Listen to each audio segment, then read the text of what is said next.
What's going on, my beautiful, ethereal, fashionable angels? It's your boy DAKA, coming at you live and direct from the Haute Milk podcast. This is your new, frothy, fabulous show, spilling everything on fashion, sewing, and the broader couture culture.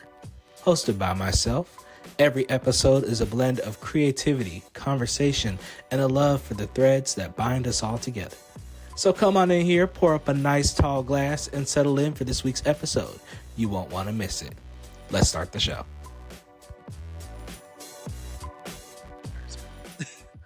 Welcome back to the Haute Milk podcast. This is a really exciting episode. Episode number 2. I'm going to go ahead and say episode number 2 because I'm going to make sure this goes in the lineup as number 2.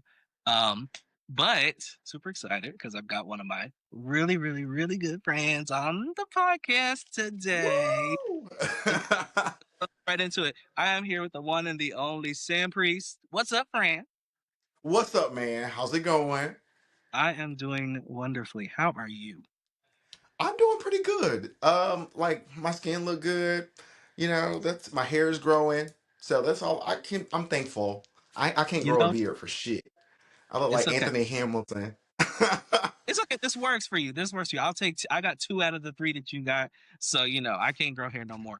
So I'll let you have that, and the hair looks But amazing. your beard looks great. And also you have the head to look like you have the perfect head to be bald.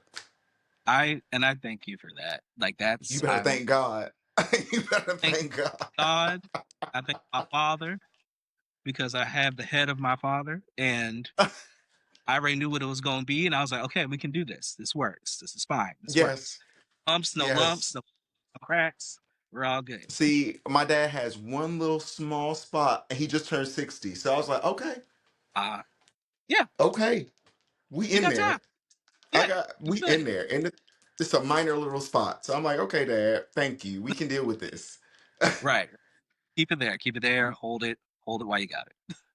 Right. So, listen, and I hate that. I hate that for men. I hate that for us. That it's like, you know, if you don't get it, great, but most of us will, and it's kind of like we can't escape it. And apparently, it comes from the mother side, from what I understand, So genetically as well. yeah, like I feel like I look like both my parents. Like they Mm, both just like spit me out. But it's the older I get, the more I'm starting to look like my dad.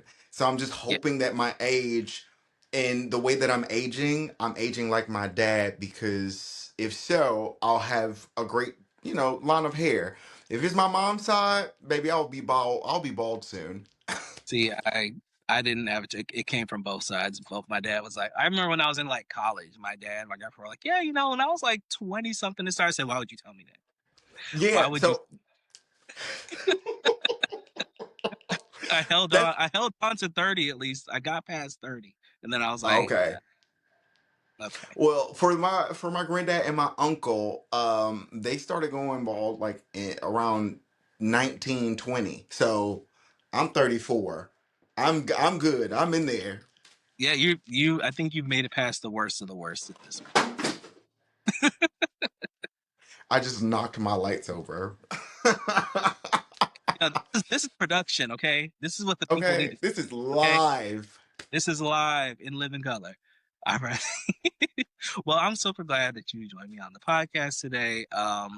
Because you've had quite a year. I mean, quite a Yes. year is going on, honestly, but we'll get into all that. But for those that don't know you as well as I do, let's start from the beginning. Tell me, who are you, sir? Tell me a little bit about yourself. What's going on? So my name is Sanpriest. I am from Charlotte, North Carolina.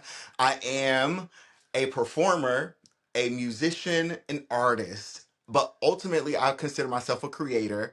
That's what I do. Like I can take the smallest of ideas and just turn it into magic. It's just a gift that God gave me, and that's what I want to be known as. Like all of the above.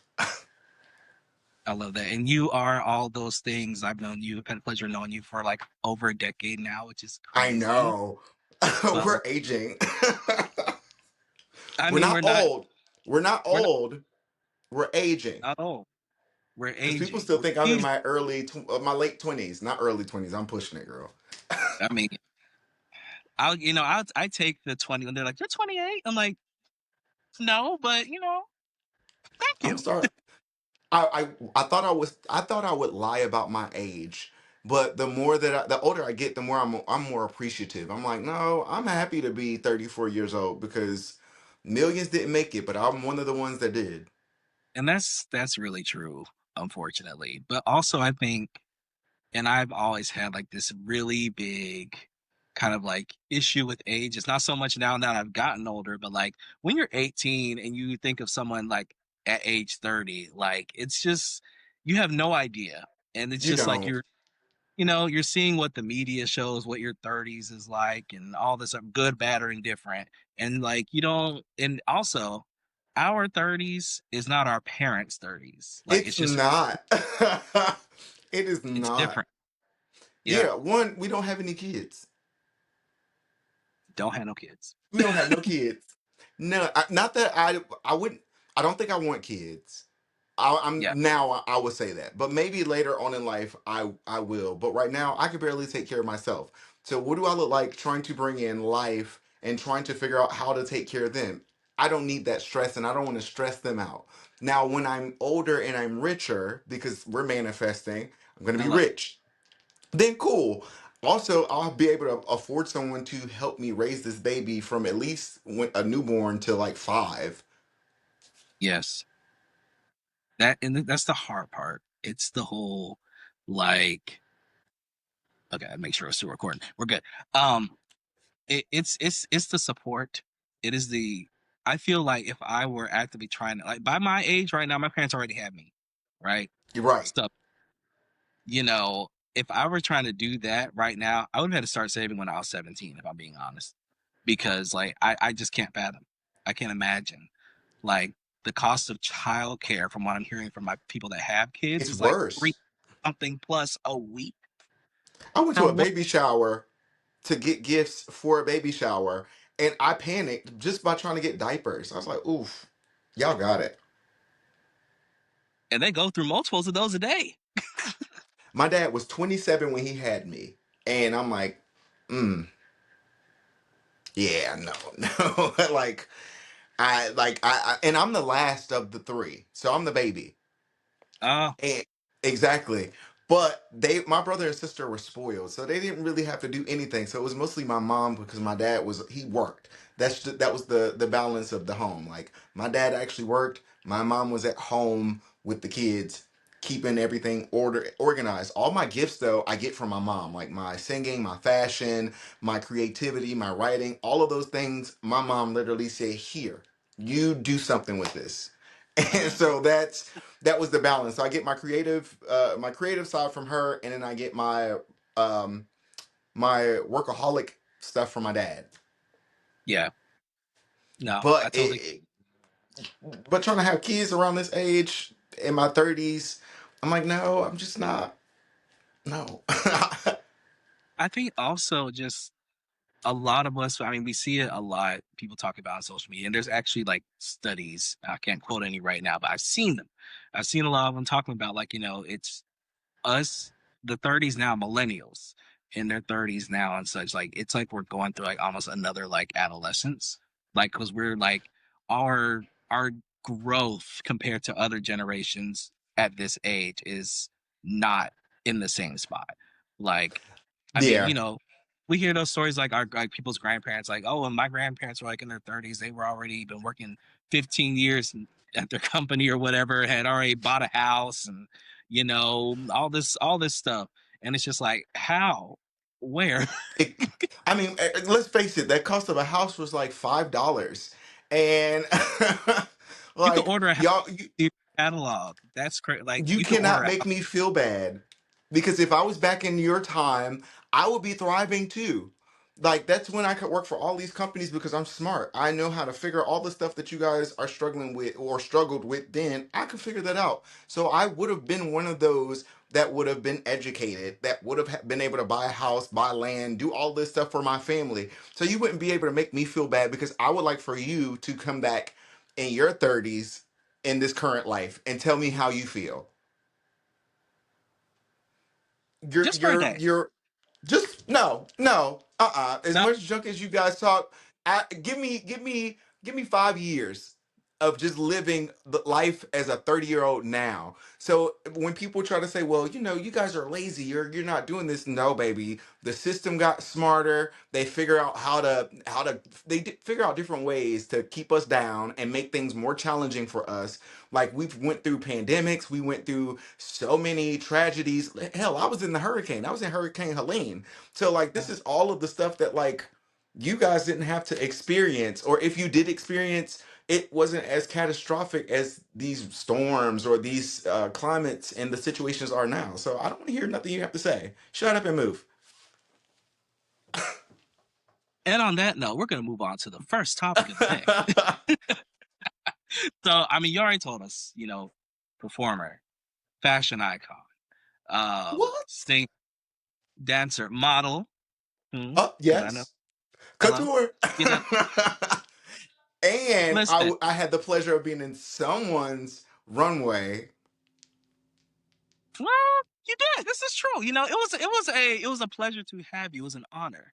It was an It was honor to have. honestly, it was an honor to be there, just to be a part of your collection, to be a part of your, like, the beauty of it, the colors, like the fact that we made this orange outfit and it fit perfectly in the fashion show. I was like, oh, I love this. Like, yeah, please make sure you post those pictures because Oh, the they're the, gonna the be. yes, because you Yeah, did that. thank, You thank did you, thank you. Oh, I love working with super talented people that are able to help bring the vision to life. Because one thing to like make clothes and see them on a rack, put them on a mannequin, but like how do they move in real life? What's the personality? Who's bringing this? Who's making someone be like, I want that. I need Right. that. You know? So, yes, yes, absolutely. So, let's start with. I'm gonna just jump right into it. Let's talk about your most recent project. You've recently Okay. just dropped your studio album, Color Yes. T. Yes. And, you know, first of all, I've already told you this, but I'm going to tell it to you right here on wax so that people can hear it. You did what needed to be done on this album. Truly. Thank It, you. it, it is a sonic masterpiece. I mean, I've been able to experience your growth as an artist and like Yes. hear the work that you've been putting into it in your voice and your arrangements and like the singles you've put out and all the other work. So like this is like truly a body of work. And to quote the Beyonce, as she's talked about before, people aren't making albums anymore. People aren't making bodies of work. And this is Yes. truly a body of work. So I want you to tell me everything. Talk to me from the beginning of how did this come about? How did you decide to what was the process of creating this album like? I just want to hear everything from Okay, first of all, I'm blushing, so now I gotta push past my smile to actually explain. But thank you, like that means a lot to me.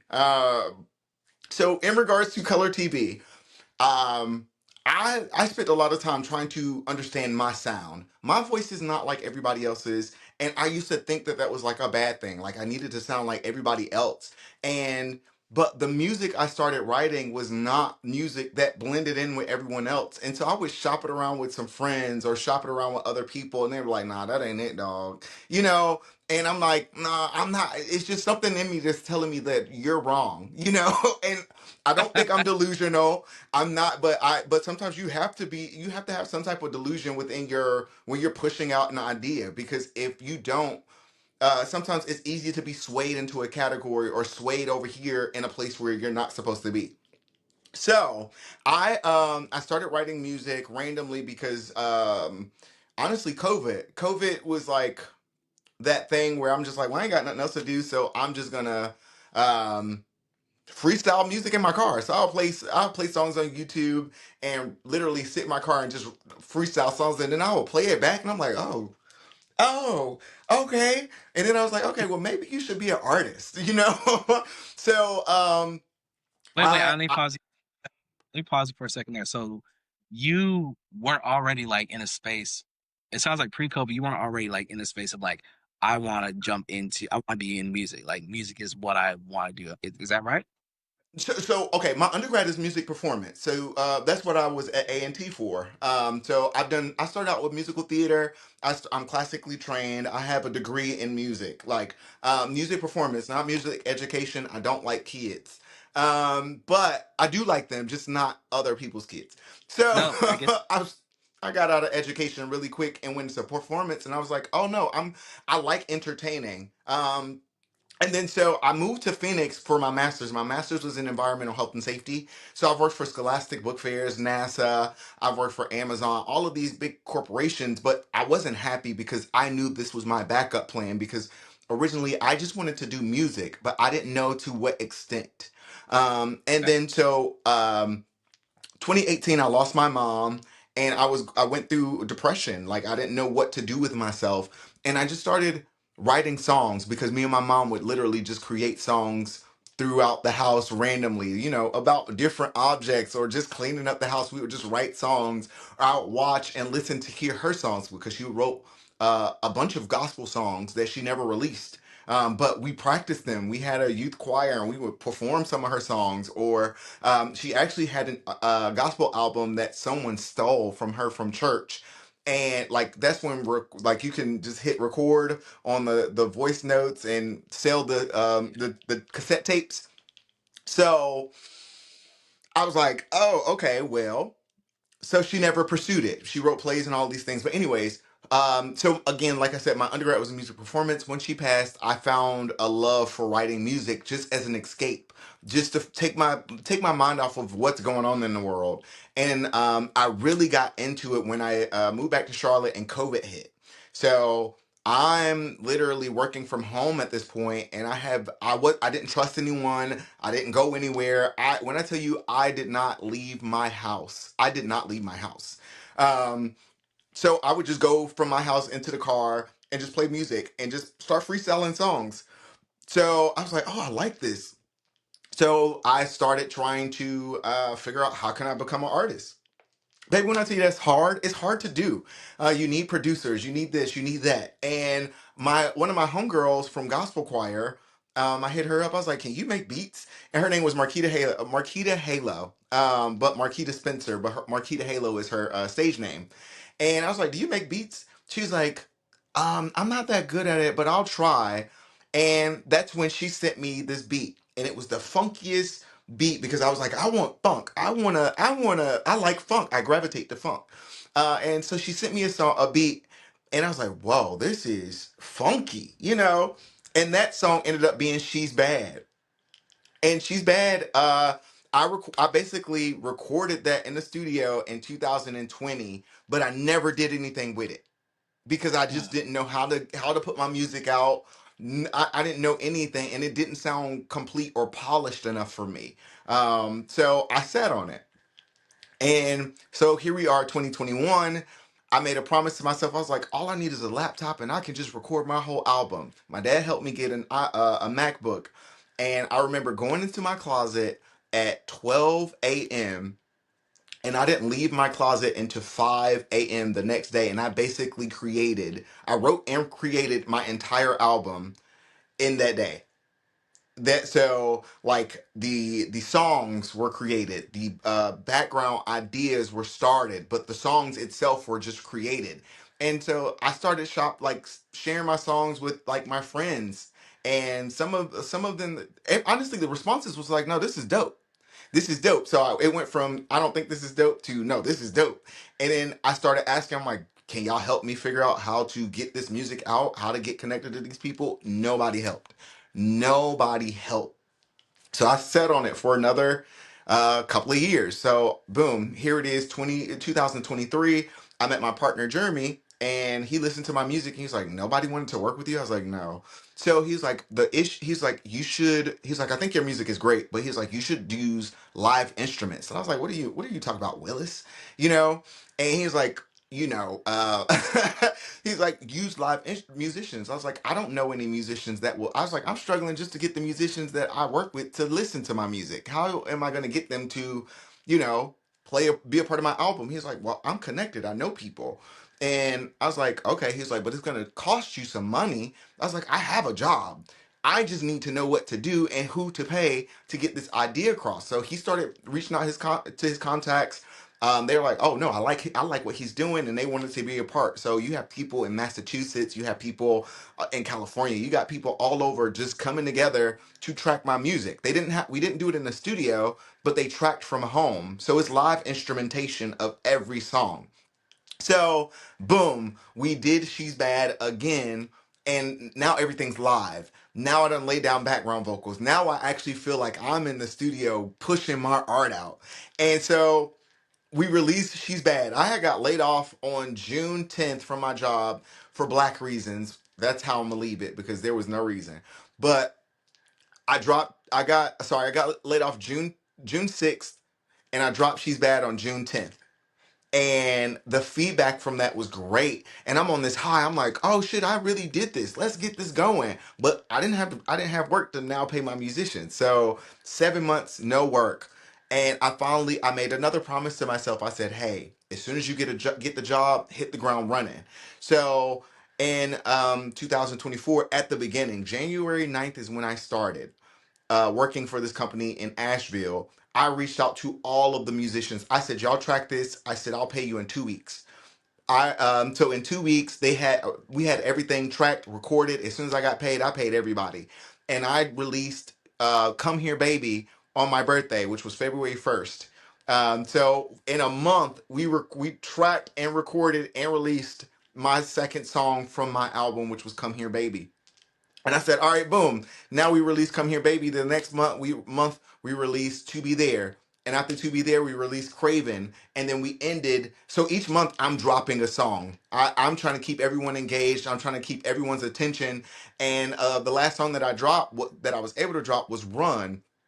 And so, Come Here Baby ended up charting like, it was in Germany, it was in Canada. They're still playing Come Here Baby. Come Here Baby is one of my top stream songs. And so here we are. I'm like, I'm gonna get this album done. I only got 5 more songs to go, but I always had this mindset that I love Marvin Gaye, and I love the concept of how all of his songs just bleed into the other. You don't know, it's like you hit play and the song never stops, it just changes. And I love Yeah. that concept.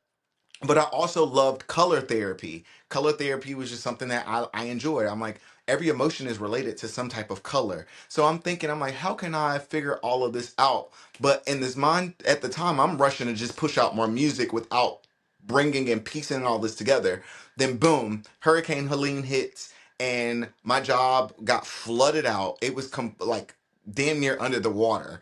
And so I basically had to pack my entire life up, and I had just got hired to work on a cruise ship. So I had to pack my entire life up in 2 weeks while learning 280 songs to go to New York, and then get put on a ship for 6 months. Learning 280 songs is not easy. Once we rehearsed for 3 weeks, and then they shipped us out, and then they stressed us out while we were on the ship trying to be off book for all of this music.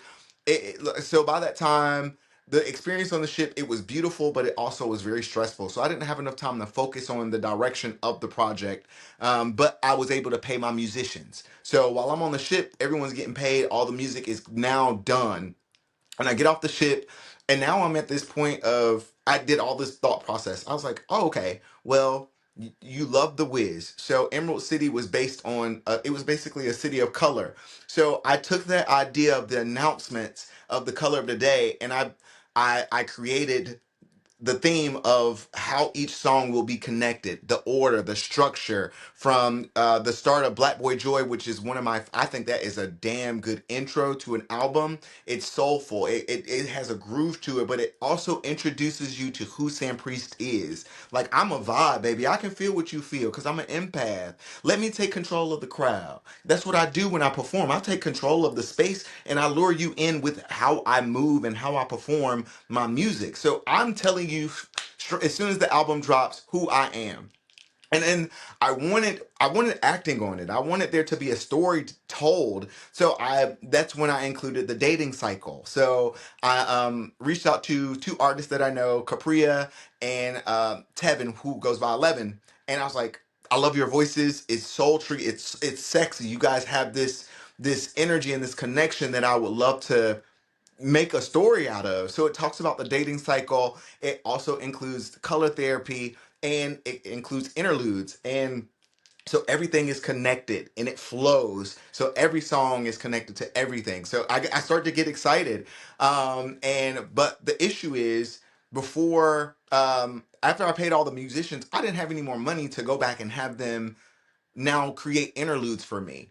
So Mm. I had to sit, and while I was on the ship, I learned how to produce my own beats. So all of the interludes that you guys hear, I created those from scratch.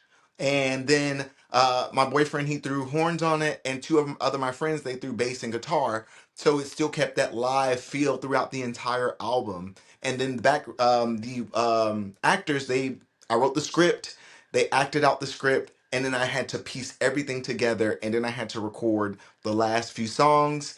And I sometimes when we get so close to something, we start to slow down because of fear.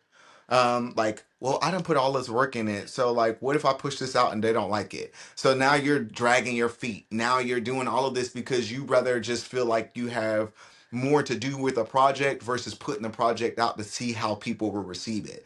And my best friend set me down. He was like, "No, you're just moving out of fear." He's like, "You got to shake that, and you got to just go ahead and push that album out." After we had that conversation, I spent the next 3 days finishing out the album, piecing everything out, getting it sent out to the mixers and the producers, and they mixed the hell out of it. Like, it was just so boom. Now it's time to promote. I got to listen to the album. Now it's time to promote. So that's basically the backstory of color TV. I know it's a lot. No, I mean there several things that you said that really just further solidify why the album hits the way it does.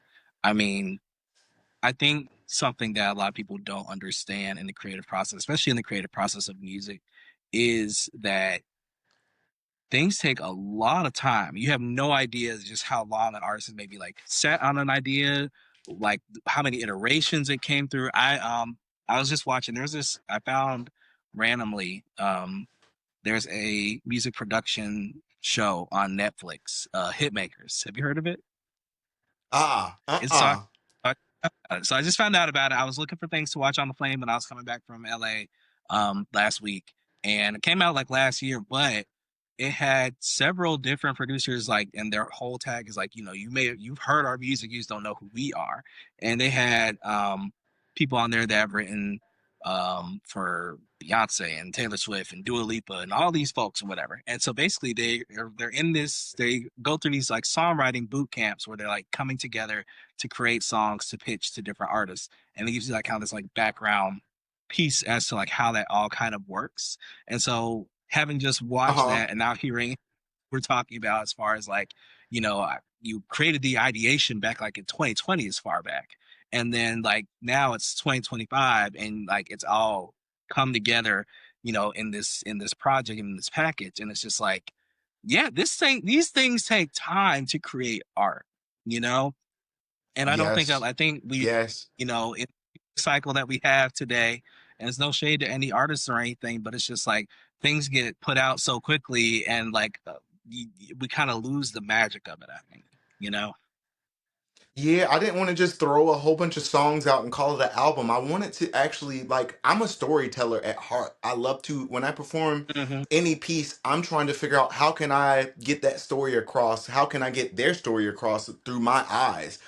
So that's how I built my whole album. That's the music that I was raised up on. Like, yes, it was gospel, but when I was sneak off, I usually listen to like Otis Redding and Marvin Gaye and all of these people. Like, that's the stuff that you would hear in movies growing up, and that's the stuff that brought the most nostalgia to me. That sound, and I'm like, no, I have an old school sound with a modern twist because it's still youthful. It's just different, and different is not bad. Different. I feel like I've created my own lane of music because people keep trying to put me in certain places, but they never can. They'll say, "Oh, he's like this," or they'll say, "Oh, you remind me of Duran Bernard," and I'm like, "Is it because of the music I make, or the fact that?" Of the way I dress and carry myself, because you guys have to understand the difference. I think Duran Bernard is amazing, like, but we're two different artists. So and I don't take comparisons as an offense. Like, that's a compliment, like that you compare me to someone that I admire, you know but also you take time to really listen to what it is that I am doing and what it is that this artist is doing, and you will understand that we're two different entities. Right, right. And I think, and I think a good thing to your point about like a healthy comparison, someone comparing you, in a way that's like, oh, I really vibe with this artist. There's something about you that is reminiscent or that puts me in that headspace. But because I like this, it's bringing me over to you now. And that's how we find new people. That's how we find artists that Yes. are similar to our take. Um, the fact that your album is funk inspired, that's my whole vibe too. As I love Yes. that whole vibe, especially when I picked up that you were using like the Wiz, the color of the day, kind of vibe to create Yes. that mood. I, this man, Because because because it was I wanted to do Emerald City. Oh, sorry. Go yeah. ahead. No, you're fine. It's fine. It just it made sense, and I think you did it in a way that was fresh. Like you said, you may have a vibe that's like an old soul, but like it doesn't sound like a carbon copy or copy paste of a Marvin Gaye or someone that was original like funk, Yes. artists. I think also your music, at least the vibe of this album, is also timely because if you're seeing the larger music space, which I know you are, a lot of people are going back to this kind of like, funk iteration, but people are not doing the live Yes. instrumentation like you are. And that makes a No. difference. Like, so one, in regards to the Wiz, I wanted to focus heavily on Emerald City before Dorothy and her friends came and like messed the whole thing up, because the whole purpose in my mind of Emerald City was a place for people to escape. The world Mm, was hard enough, so you come to this city to escape and live a different life. So the way I created Emerald City to me in from my album Color TV, Color TV City is basically a city for you to be able to escape, heal, and grow. You're not supposed to stay there forever, but you have the option to. You leave when you're ready. So that if you paid attention to the storyline, she was ready to leave. She healed already. yeah, She came to the city and she found love, and she constantly kept saying like, "I don't want to stay here." um, like, why won't you leave? And she ended up finding a love in a different city, and she left to do what was right for her, because she knew what the city was meant for there to do. He on the other hand started to find that out towards the end of the journey of like, no, I'm Black Boy Joy. I know what it is that I bring into this world, and I don't need someone else for that. But also, I learned a lesson while dating her, and that was establishing myself. So, fun fact, all of my albums, my EPs, and everything that I plan to do is going to be different cities on this planet that I've created. So when people talk about my body of work, I literally will give them the planet and say, this is my body of work. So every album an EP will be based in like this storytelling format. So one of the next albums that I'm working on, no, I'm not gonna say that, but I'm not gonna tell people this, but it's going to be you're gonna love it, because it's more of a sexy vibe, but with class. And that's all the hints that I can give you. So colors will be left alone, because Color TV was for Color TV City. The next city will be Black Unicorn City, which is where she's going. So, and the secret name behind Black Unicorn City is Burlesque Soul. That's all I'll give you. So, okay, but every I have I'm a forward thinker, but I've been branding myself before I even realized I was branding myself.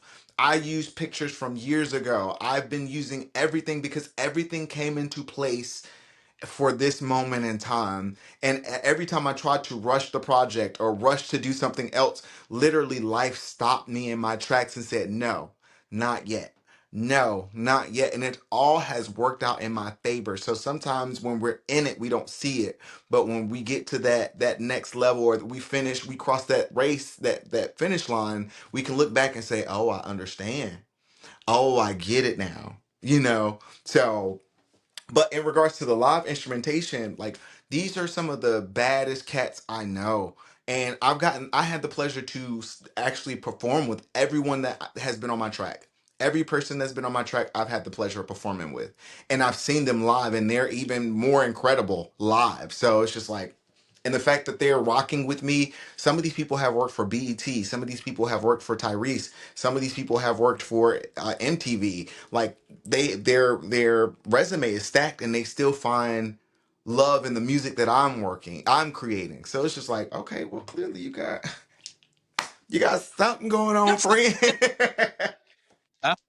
no, and when you got when you yourself have a talent, you're able to bring in other people that have those same kind of gifts, and they bring it in all together, and they want to because they see that in you because they've got it in themselves. So, and you can hear like it doesn't. It's just so smooth. Like y'all gotta listen to this damn album. I'm so serious. I sent it to my dad. Fun- my dad's a huge fun guy. I mean, he's very like up on current music and everything. And he actually played in the funk Uh-huh. band when he was young. So I What? sent it to him. I said, "Yeah, you need to listen to my friend. He's dropped this album." He's like, "I like this. Yeah, this is good." So you know the more mature generation also has an appreciation. They like it too. So I mean, it's Yes. and I would say it has this like cross generational appeal too, as far as just the way that the stories are told, the way the music is written, the way your voice sounds. I mean, you know what you were doing. You know what you were doing. Appreciate it. And the crazy thing about it is you say the age thing, like it's been all ages have been responding to it well. I've gone into spaces where everyone's doing R&B, rap, all of this, and I open my mouth to sing Craven, and I hit the high note on Craven, and everyone's just like, and then they're locked in, and now they're just like, oh, I love what you're doing. This, I love this, like, and it's been all different ages, bro. Like I have not been in a I've been in situations where people may not respond to the music well because they don't know it. It's new and they had a different expectation versus people coming to hear some new music. Like that's a different type of ball game. Like let's say you go to an event and people are usually always doing covers. I make it my business not to do covers, not because I'm above covers, but because those niggas got their money. I'm trying to get my money, and I can't get my money always singing your shit. I don't want to be known for doing covers, so I'm pushing my art, and in order to do so, I have to push past those uncomfortable spaces, those uncomfortable moments to push something that I fully believe in, and I've been believing in for years. Like I believe in my gift, and I believe in what it is that I bring to the world. So if I don't believe in my product, how can I expect for anybody to consider or listen to my product?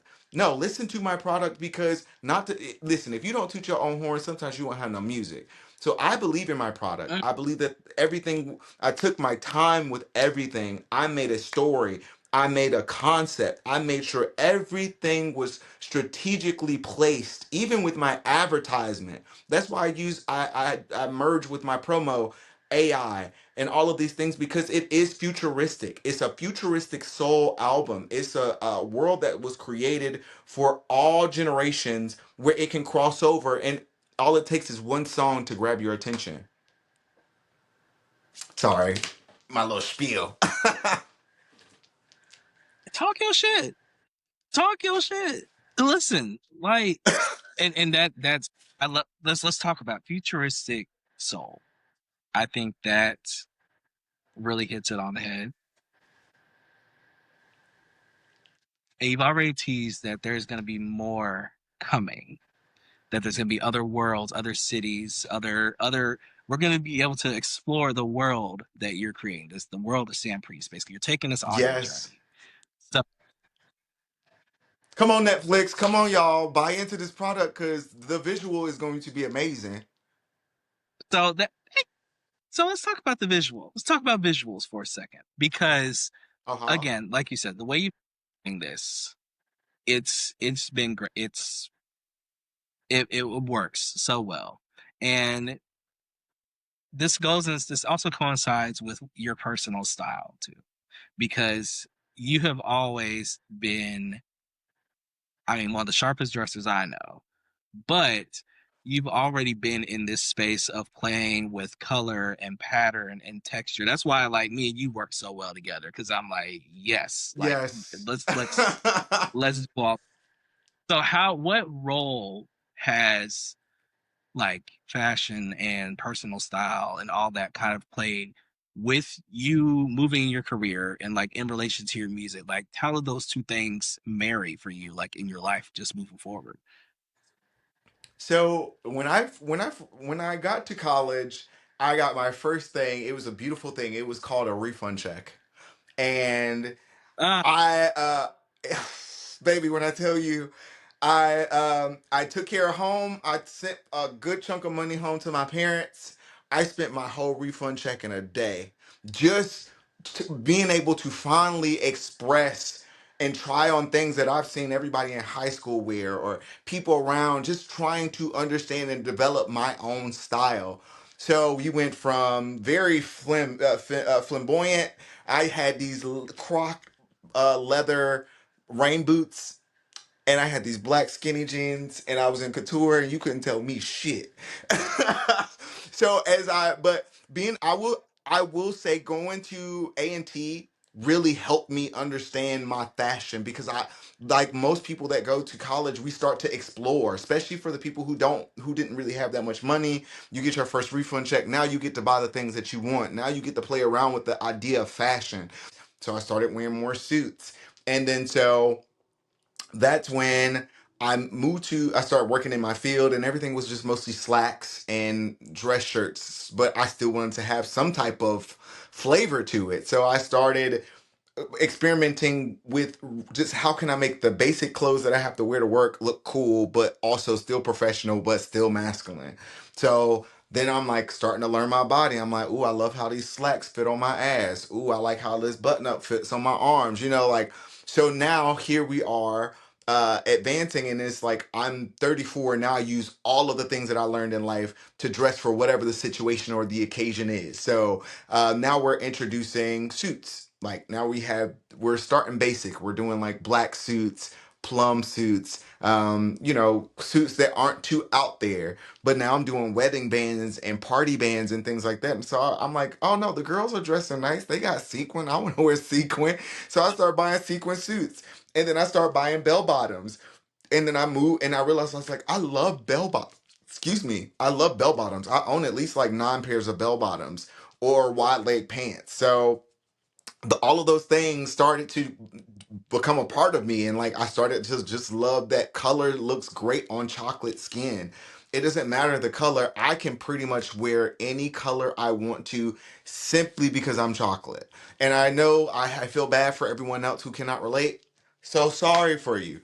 But I I like, it looks good. Like all colors look great on me. And I started to play around with things. So I have blue, I have pink, I have orange, I have purple, I have like I play around with all of these colors, which again I did not realize I was creating my brand for what I am, where I am in life now.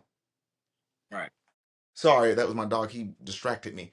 But Oh, I, you're I good. didn't realize I didn't realize that years ago when I'm purchasing these things or doing these photo shoots, that all of this would come back full circle in what it is that I am doing now. So it's just like, no, all of this, that's why I say this whole album embodies, if you ever want to know who I am, listen to my music or go to my Instagram.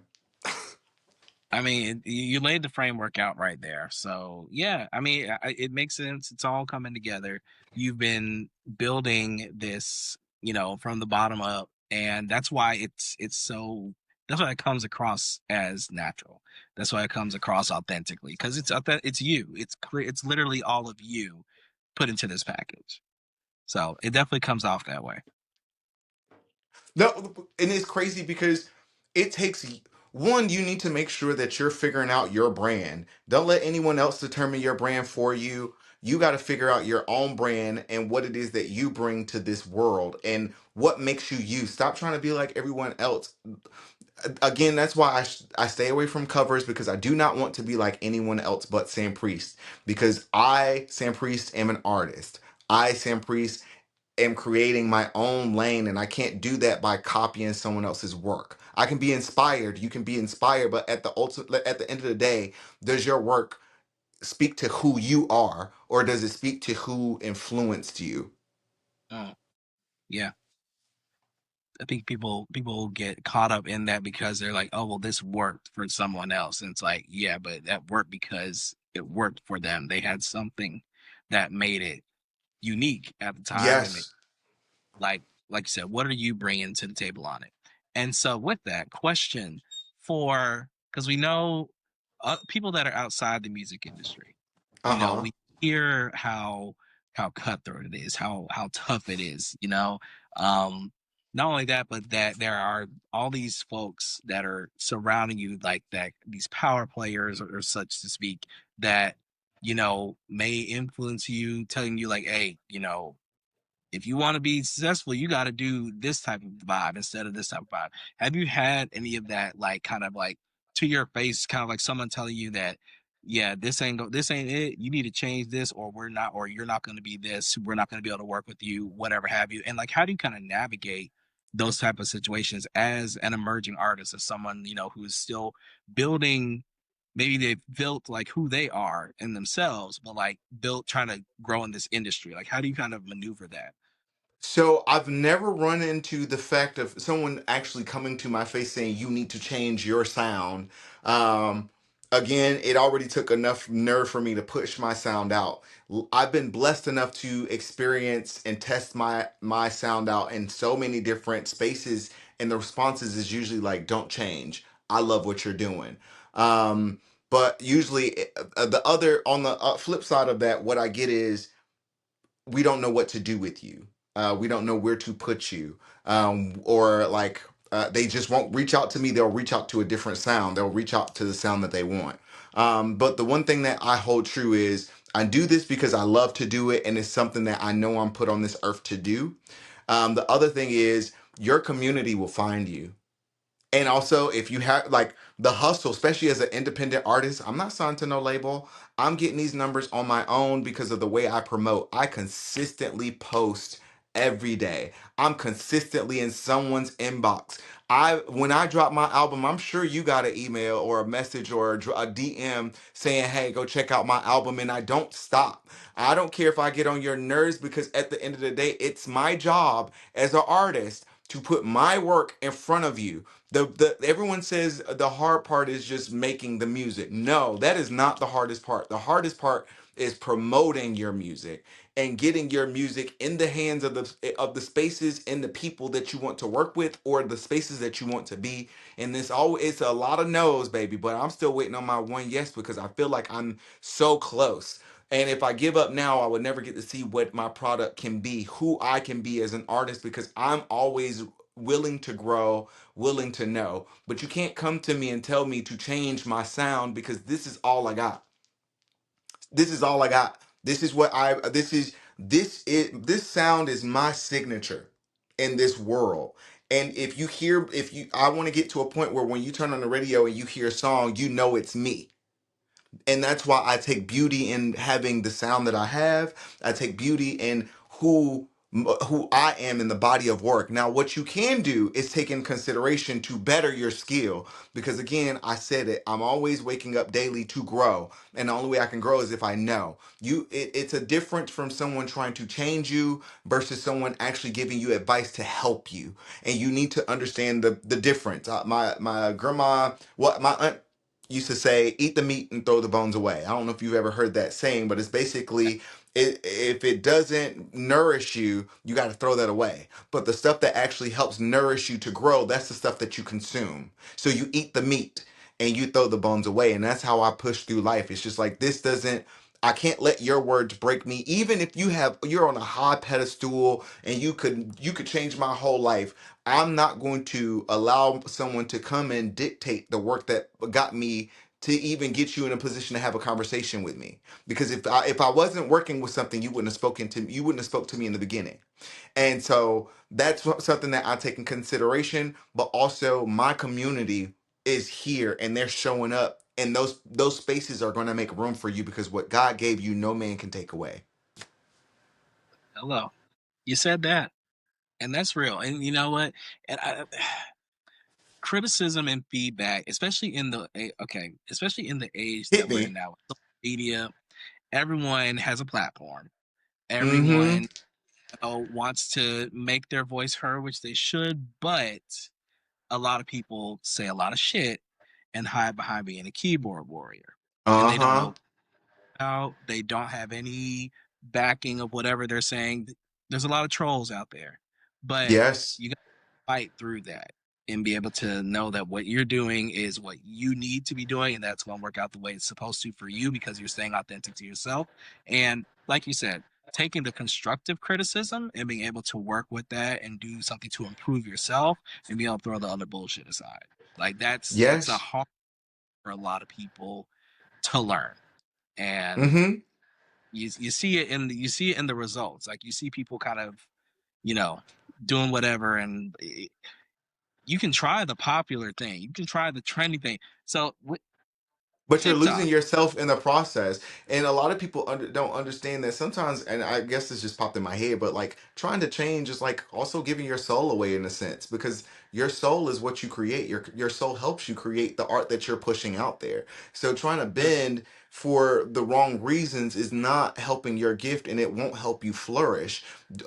I mean, if you want to be a copy and paste, hey, and if it works, who am I? I'm still struggling to figure out what's my next break. So I'm not coming here to you saying like everything is working out for me. I'm telling you that everything is working for me, and it's going to work out for me. So, again, every to each his own. But for me, I'm not in a position where I want to bend and I don't want to break for someone else, because I put work in my art and I know the ability that I hold in regards to creating in general. So I take that, and I take social media for example. Like I can make a post and people look at numbers. They're always looking at your numbers. And I used to, at one point, I was going to get consumed in that, but I was just like, well, they're getting all these numbers and all of this. But jealousy is the thief of all joy, as well as you can't look at the numbers of what you're doing. The whole purpose of you putting your promotion out there is so that somebody sees it. So if you walk away and only one person sees it, that means that you did your damn job. Now you have one more listener and a possible or potential fan. My numbers are genuine. I didn't purchase them. I didn't do any of that shit. I worked hard. I was performing at shows and walking out with 20 to 30 follows after just doing one show, because I'm doing the work. And I went to some events where there were only two people in the room, and I still gave them a show. And those two or three people still follow and support me till this day, because I took time to network, I took time to promote, and I'm constantly shoving my shit in y'all face. It's the you got to consistency be of the aggressive. posting, Yeah, you got to because you be don't aggressive. labels are failing. These record labels, they'll sign you and you're still doing the work. You're still doing the extra promotion and you're not getting paid for it. They Yeah, may be able to help you get into a space, but like all the work that I'm getting and I'm doing, it's because I'm putting in the work, or I'm already prepared where someone else is not prepared. So like I take all of those things. Like I have a band, I have a 5 piece, I have a 10 piece, I have all of the things that anyone would need if they needed to book an artist like me, and I'm going to guarantee you a great show, because that is a part of my product. It's what you hear on my album is what you're going to hear live. I intentionally recorded my music to fit my voice, because I want to be able to sing my music forever without struggling 30 years down the line because I can't sing my own shit because my voice changed. So I was intentional about everything. that one, that last part, that last part, because in my own criticism of music, that too, I think about some songs, some artists, just some of the things that are out there now, and I'm just like, at some point I'm gonna be 80. Am I gonna be able to sing this? Is this gonna be like? Is this gonna feel like? Is this gonna? Where is like?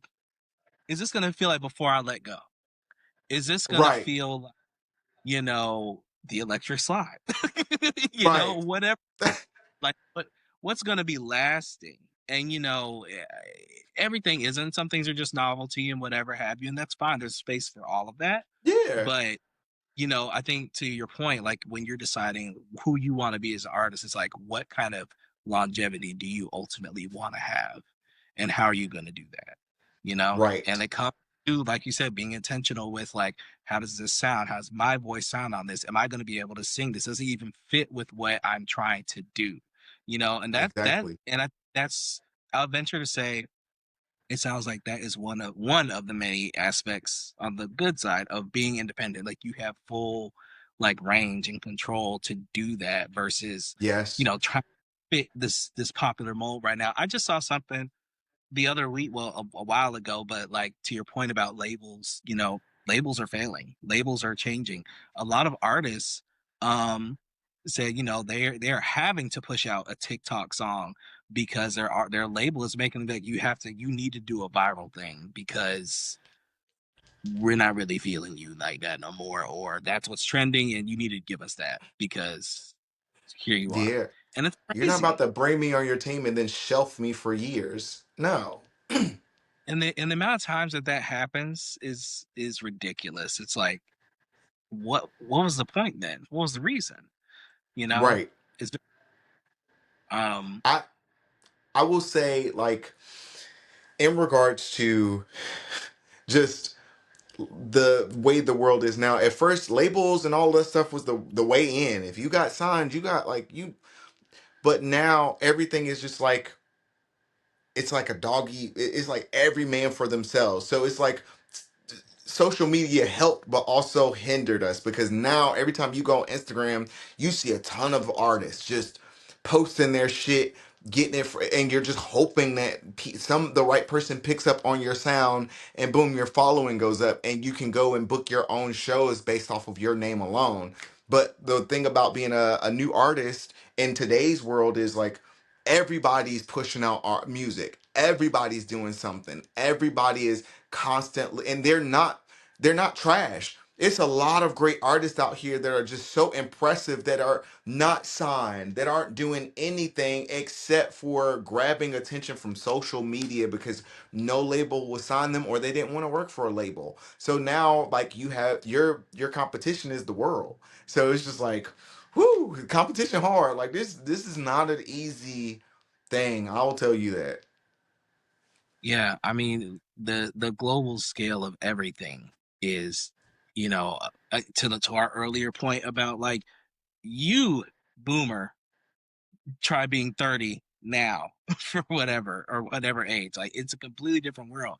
The globalization of everything has completely changed the way we live, has completely changed the way we interact, and how people are able to shape their own future or get left behind in a way. And Exactly. that, it's jarring. It really is.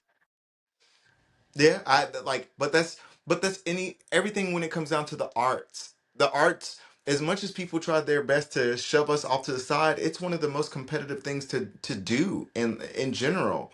And everything is, and I'm not a competitive person. All I can do is just be me and just accept the crowds that come to see me, the people that want to support me. I'm not here to compete with anyone. I'm here celebrating every fucking person that I see, especially my black people. If you're doing something, I'm here to support you. Or if it's something that I see I can help you with, I'll give you advice. I'm not here to tear nobody down because I don't take.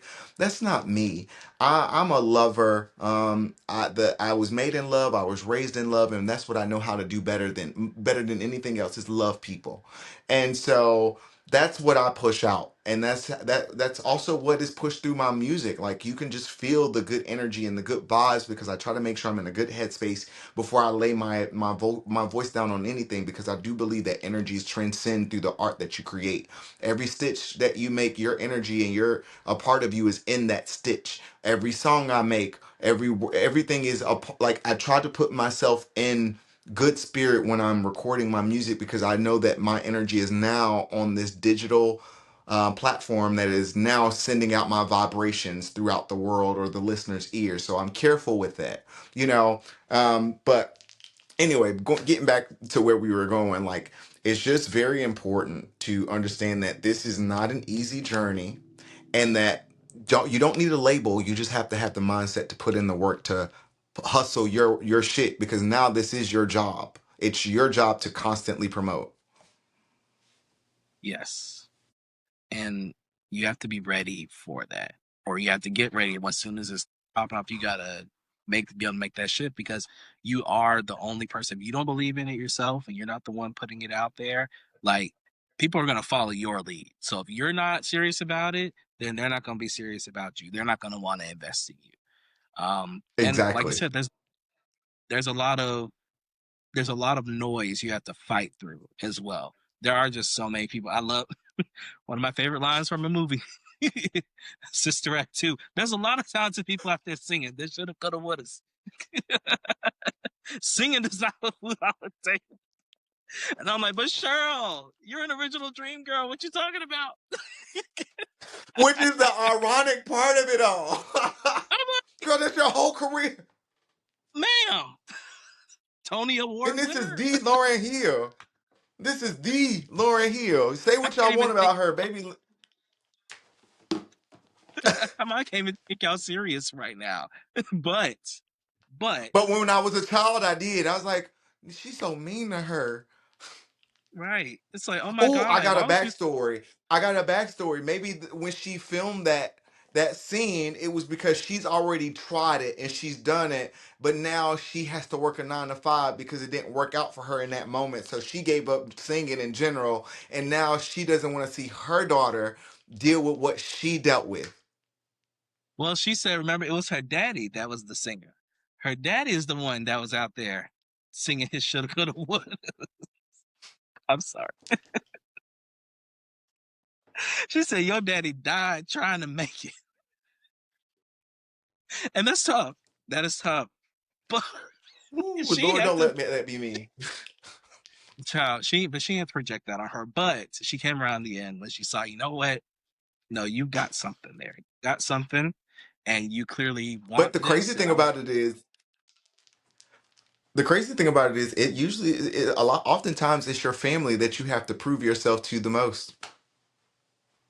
yeah, yeah, Like, like it's the people that you expect to show up for you the most are the ones that you usually have to prove yourself to the most. And it's, I don't know, I don't think it's an intentional thing. It's a comfort thing. It's like yeah, like it's like, well, you my in this story, it's like you're my daughter, or you're my son, or you're my best friend. Like, I got you, but you don't see it the way that a new person would see it. Like, oh wow, I think you're dope because I've just met you and this is what you can do, versus someone who's been around you their whole life and they heard you sing or they heard you do this, and like they don't see the vision anymore because, again, complacency in the of they think you yeah, are in this moment. So again, I don't take anger in that. I just learned to yeah. understand it. Yeah, and it's like, it's like, okay, well, it gives me a chance to bring you along. If you want to go for the ride, I can show you that this is Mm-hmm. what it's going to be. If you just, sit there and come along, offer a little helping, support, a little hand every so often. And it's true. And Yeah. it definitely times comes from that place of just comfortability, and fear that they have and projecting onto you, like, because they don't want to see you get hurt. They don't want, most of the time they don't want to see you struggling. They don't want to see you get Right. hurt. They don't want to see you be dejected or whatever have you. So in them trying to protect those feelings that you may not even care about, it's like, listen, I know that that's probably gonna happen, but I'm still I know willing to it's a risk it part of the anyway, game. you know See, but but now my they dad, as soon as I mention with my dad, as soon as I mention anything with music or anything, nope, you got it. Go ahead, do that, boy, because that's what you're here for. You here to, yes, I'm doing my dad voice, son. You a performer. This is what you're supposed to do. You go ahead and you write your music. You get your music out there, man. And I'm be right there in the audience. You at a gay club? I'll come to that gay club. You like, that's his favorite line. He's like, you at a gay club? love I'll come to that. that gay. I'm gonna do anything to support my man. You know. And my sister, she always gonna be there. That's my baby. So like my support system, but like also there was always a point in time, like when I was growing up and I first wanted to do music, like go to school for music and things like that in high school. My dad didn't understand, he didn't see it. until he came to a show, and he ever since then he's like, nope, my man got it, you know. So he's always there, always trying to supporting. Even if he sends me something, he's like, get your friends some tickets to sit for me because I can't make this one. You know, that's how my dad is. And my sister, she's just like, no, what time and can I rock with you? And I'm like, yeah, come on. That's beautiful. I mean, and it really is the support system that you surround yourself with, whether it's family, friends, extended family, found family, whatever have you. Like, it's super important, and it's a blessing that, you know, to have like your actual like blood immediate family be the first people to really be there and like give you that, because you know, like those are people that you really like. A lot of times, those people you really care the most opinion about a little bit, and which can work for you or Uh against you huh. if you know. So it's like, you know, you have to Uh huh. also, and that's all too, like, all right, look, I still love you, but I can't be, you got to go over there with that right now because I'm trying to do this, and you're not helping right I put now. that You're boundary not, there. yeah, yeah. And Boundaries are sometimes, like, hard. that boundary doesn't mean they are hard. I'll be honest. Like, but the boundary isn't there to always to it's there to protect you, but it's also there to sometimes protect a relationship that doesn't need to be broken because someone may not like something that you do. That's a part of life and understanding and growing. Like, everyone's not gonna like what you do, but it doesn't mean that they love you less. Yes, absolutely, absolutely. Cause I could be a Um, stripper. I could be a stripper. I don't want my dad to come to my strip club, but that doesn't mean he's gonna love me less. He did tell me, he's like, I'll you know, come, I'll throw pennies at you. I was like, pennies? He's like, I want it to hurt so you never want to do this again. it's like I want you to remember every time you on that stage with your legs in the air. Remember this What moment. got me was he's like, he said, it's all gonna be in a sock. So I'm gonna get you one of these. Now he gonna wind it up.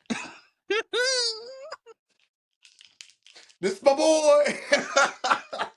That's hilarious, actually. That's me, mama. I thought my So dad would be like, he'd be like, just, just do the best you can, be the best one out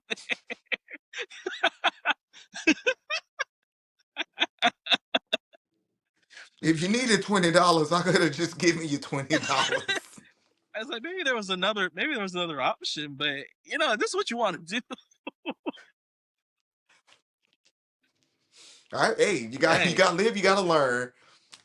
hey, you know, that's great. I love that. I love that. But no, shout out to the parents. Shout out to the support system. You know, I think Let's go. any creative, you know, that's the main thing when people are always asking, you know, what can you do to support, you know, XYZ creative venture that someone's got going on. It's like one, usually funding. That's number one. But outside of that, Yes, please just sponsor me. it's just sponsor. Okay, and let's talk about let's talk about that because you've talked about it a little bit earlier how like you know how you were working to fund this project, and a lot of us are doing it. We may even enjoy the work that we do, you know, our 9 to 5s, whatever that may be, but it's also it's like, but we know that we're using this to fund our passion and to fund these projects and this creativity that we're trying, because it ain't cheap, and that's really what I think that has really been warped and lost in this whole, you know, in the creative industries with the industry part of it, is that this is Mm-hmm. not cheap to do, you know. It costs money to do it, and to do it well, to do it to the ability. Like, you can have all the talent in the world, but if you don't have the materials, if you don't have the space, if you don't have, you know, the equipment, then your art is going to suffer no matter what it is. So how Mm-hmm. um space now that you're in, now that you've gotten the album completed and actually mixed and everything like that, and put forth, like how more important now is it even more to get more funding to help create more, because it never stops, you know. So like how do people, 'cause I feel like when So people see that when your finished product, they're like, oh, okay, well, good, we're good. It's like, no, we're not.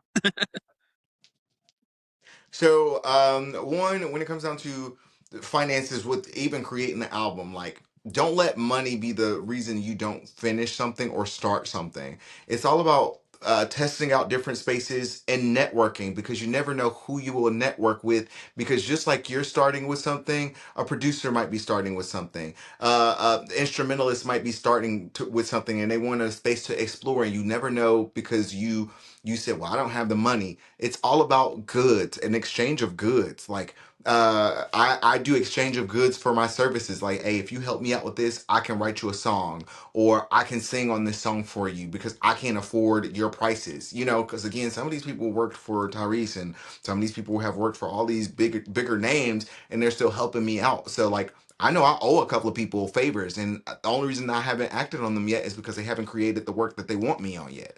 But it's also about building community, networking, get out there and meet these people, because the only way you can get the answers to the questions that you have is by networking. Go to these live music events, go to these open mics and meet people, because you never know who you're going to meet.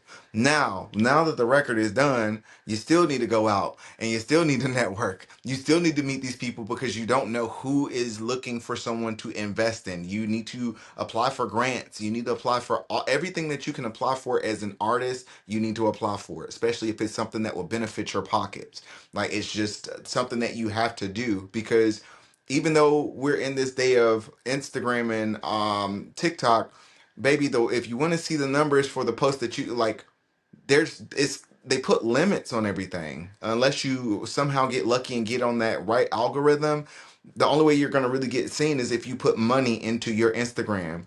Like, you got to boost those your posts. You got to. It's genuine likes, because just because they boost it doesn't mean have to like it. But more people will see it, and more people will gravitate to what it is that you're doing, because now you're investing in yourself. It's not a waste of money when you're investing in yourself. Um, I'm a big player of, if I ask someone to do it and they don't do it for me, or they can't do it for me, or they just keep dragging their feet with something that I'm passionate about, move, let me figure out how to do it. I wanted to do a music video. I don't have the funds to pay the dancers and all these people to create the vision that I want, but what I can do is use my brain and my creativity to make videos. That's why the way I've been doing my promos are going to be how I do release my visual album. And I'm releasing each one as an episode, because that's how the album is set up. It's like, tune in for this next episode. But the color of the day is pink. That's how I'm going to release it. I'm releasing one episode every week. And these are visuals that I created. Once the product is done, now I have a product that I can sell to other companies. So this YouTube thing may get bought out by Hulu or Amazon, or whoever who is willing to invest in the actual visual production of my piece. But I have a byproduct that I can now give my elevator speech to someone about. I can shop my shit around to Vegas. I have video. I capture every moment that I can with every band, with my background singers, with even if it's just me. I have an abundance of material that I use to help shop me around. But also, um, when it comes down to curators, you want them to play your music in other countries or other things like that. You still got to pay money for them to listen. They have these apps like Submit Hub and things like that that actually work, but they still cost money. And for these people, and you're still taking a chance. But again, you have to look at it as like an investment on you, tax write off, as well as you're taking a chance on yourself. This is the first time that I've ever fully taken a chance on Mark Tabius. It's usually like, I'll take pieces for Mark Tabius, or sorry, Sam Priest.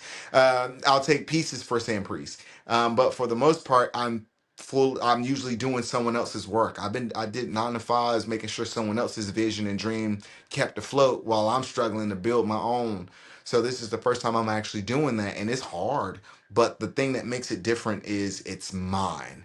So I'm not expecting for anyone else to do the work. I'll do the work. I'm just pushing my product until someone wants to help push it to the next level. Exactly. And you talked about, you're already creating a package. So you're already, again, the idea of like, you're already ready. So it's not like you have to be like, okay, well, let me find this, let me create this. You've got a band, you've got the music, Yeah. you've got these videos that are coming up, that, and I think something else you said, and I think a lot of us get caught up on the production. I'm definitely guilty of this, like getting caught up on like how we want it to look, and like, oh, it's got to be big, it's got to be this, it's got to be this, it's got to be whatever it may be, instead of just like, okay, but why does it? And there's nothing wrong with wanting that. As we said, there's nothing wrong with wanting the big No, budget video and everything. but That's it's the going to delay dream. you. But yeah, like what can you, like you said, what can you do now? Because like you said, you got to keep the momentum going. You got to keep things happening. You got to keep Uh-huh. those irons in the fire.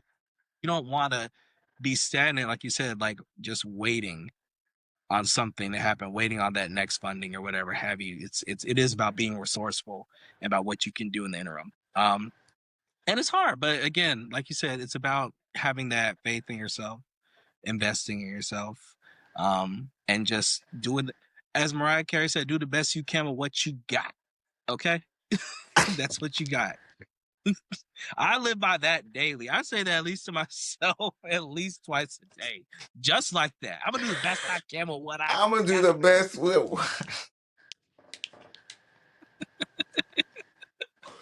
But she meant that thing, baby. She meant that. It's almost time for her to make. It's time. It's time. It's time. I need to make a Christmas song, or at least a New Year song that I know every year. It'll be Mariah Carey and it'll be Sanpriest. Listen, and and so because when she created that album, and when she created All I Want for Christmas Is You, I don't think she set out for, like, I want this to be the Christmas song of all Christmas songs. This is the thing, Couldn't have. but the voice, the production, the timeliness of it just all aligned, and it's like Yeah. it just created this thing, and that just can't be that she'll never have that lightning strike in a bottle again. I mean, she's been able to, and she doesn't nothing else for the rest of her life, where she can take long periods of time without doing stuff. She is good. I mean, she literally all she has is Christmas, and Christmas is the time of the year where people spend the most money. So, like, her bank is filled. Like, hell, one Christmas takes care of her probably for 2 years or 3 years, depending on how she lives. But also, Yeah. uh, that is my mission. I want to create timeless music. I want to make music that lasts through all times. So like that's my mission. I don't want to just make music for the moment. I want to make music that will constantly get played for the rest of our life. It's now the Earth, Wind, and Fire of 2025. Like, and so on and so forth. That's how I try to write music. That's my goal to anyway. So I'm still learning, but that's still my mission to make timeless music. Yes, and I think when you approach it from that regard, like you're gonna set yourself up for that longevity, because you're already approaching it like, I'm planning on this outlasting me, basically. Like, this is gonna last when I'm gone. This is the legacy I'm leaving Okay. behind. The thing, And I and I plan, think and I that's know I have at least 80 more years of life left in me. yep. I'm not gonna die. And hair. Okay, You're gonna live come forever. on, Lord, because by that time, the future of hair and technology. I mean, there's still hope for me yet somewhere in there. Tell us everything. Where do we find you? Where can people stream the album? How can they see you performing live? Just tell us what's coming up. Okay, so cool. In regards to my music, you can literally type in Sam Priest, and I'm on all streaming platforms. My name it's very rare that you meet someone named Sam Priest, and that is it all worked out in my favor. Sam Priest is actually my middle name, and so it just God knew what He was doing. So if you want to find me anywhere, just type in Sam Priest, and that's literally how you find me. Even with my website. Excuse me. Even with my website, it's officialsampriest.com. Check it out. My YouTube channel is Sam Priest. my Instagram, my Facebook, my TikTok is Sanpriest as well. I think I changed that. So everything is Sanpriest. I'm intentional about my brand and my branding. Shows that I have coming up. I have a show October 18th in Charlotte. I'll be posting about that soon. And then I have another one in Charlotte in December with other shows in the in prospects. So you'll find me at these. I'm determined to figure out how to do a Halloween show. That is my goal because I want to be in a costume and I want to perform. But also, I want to take time to like pour into you. I think what you're doing is amazing. I've been seeing your work. I've always been a fan of your design work, your artwork. Would love to work with you again. We might be able to figure out a way to have a fashion show and merge live music together. I think that would be dope. But all in all, I'm honored that you like interviewed me. You're actually the first person to interview me about just my project in general. So I take that to heart. To be interviewed by a friend and a supporter is amazing to me, but also by someone that I admire. And I appreciate your work that you put out in this world. And I can't wait to see what you do next. And I love the fact that you're podcasting now. It's perfect. You have the perfect energy for it. And it was a pleasure. I thank you so much for that. Truly, I'm so happy you feel that way. And you already know it's mutual. I mean, come, just say the word about that. I mean, come. I already. But I mean, also stay tuned because I'm bringing the Adventures of Sam Priest back, which is my Yeah. podcast. Okay. Um, yes, I like again, life was hitting me hard, so I kind of stopped everything. But I've decorated my room. I have damn near four walls that I've turned into podcast spaces. I have my green screen over here. I have my close up and personals here, and then I'm actually going to design this wall with like jeans. Oh, I'm going to pin the whole thing just with jeans as my background. So like, stay tuned because the Adventures of Sam Priest will have you, and it's going to be in person. I'm excited for that. And y'all can listen to all the episodes of Adventures in Sanpriest on Spotify, which is where this podcast is gonna be dropping. So just search that up and running. Yes. Um, and again, it's been a vibe. It's been an honor. I am so proud to known you when and know you now. Oh, And thank you. you in the future. I'm super excited for everything that's coming up. And congratulations again on the success and the continued success of this album. It truly Thank is. you. I'll go stream that. We'll have the link for y'all to go and find that. Go check them out. Check out some of the prior work as well, and just stay tuned, stay connected. Yes, thank you, man. All right. Well, until the next one, everybody, we'll see y'all later. Later.